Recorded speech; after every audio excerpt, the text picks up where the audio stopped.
Hey guys, today I'm going to cook a whole chicken in the oven. Not the toaster oven, today I'm actually going to use the big oven.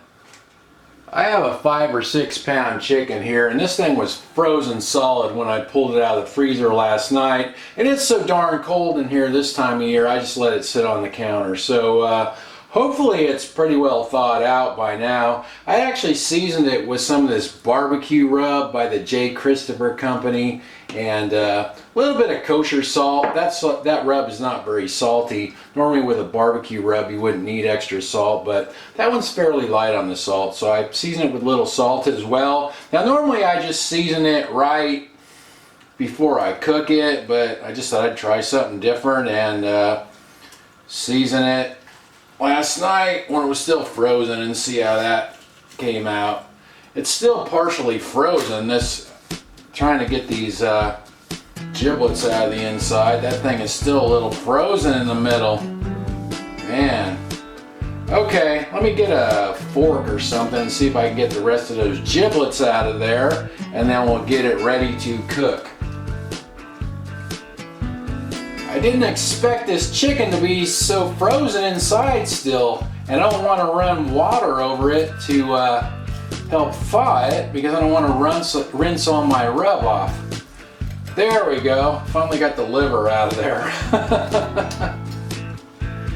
Now I can season the inside of the cavity.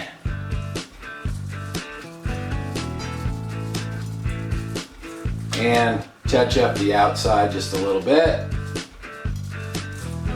I haven't cooked the chicken in this oven yet, so I'm just figuring this out as I go along. I think I'm going to use this 10-inch cast iron skillet, and this is the little rack from my pressure cooker, so I'm going to put that in there, and then just put the chicken right on top of that and see how that works.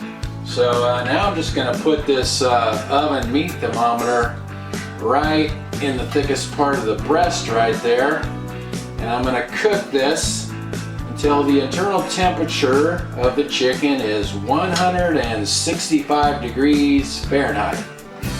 I haven't cooked the chicken in this oven yet, so I think I will try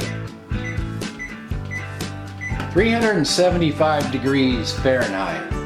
I put the oven rack down at the bottom as low as it can go. Now we'll get the door shut and see how this goes. It's been an hour and 40 minutes, so let's take a look at the chicken here. It looks like the internal temperature is about real close to 165, so I'm going to get it out of there.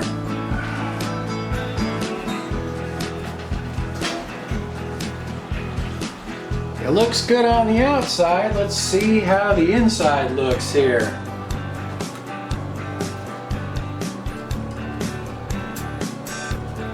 I can find the leg joint. Come on now.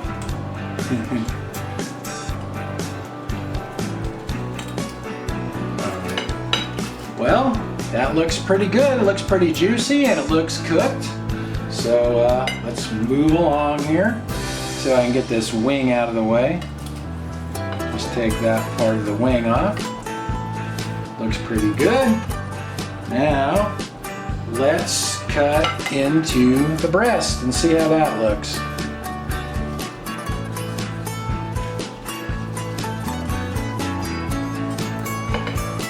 Okay, looks fairly juicy.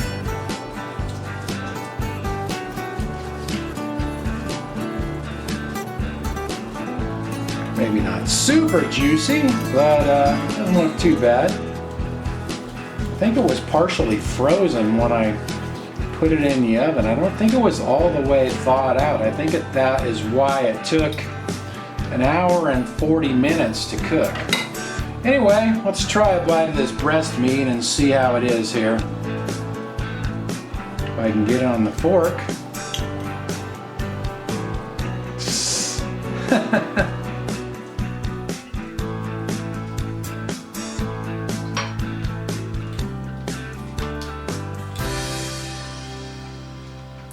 Tastes like chicken.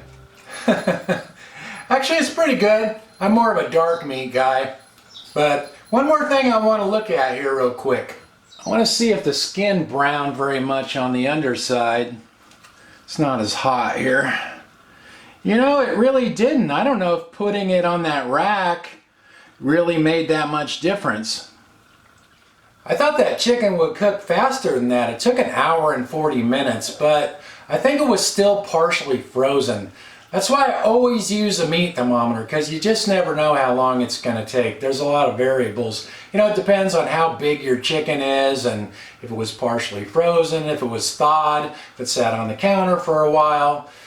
All that stuff goes into play. So anyway, it turned out pretty good. Thanks for watching, you guys, and I'll talk to you next time.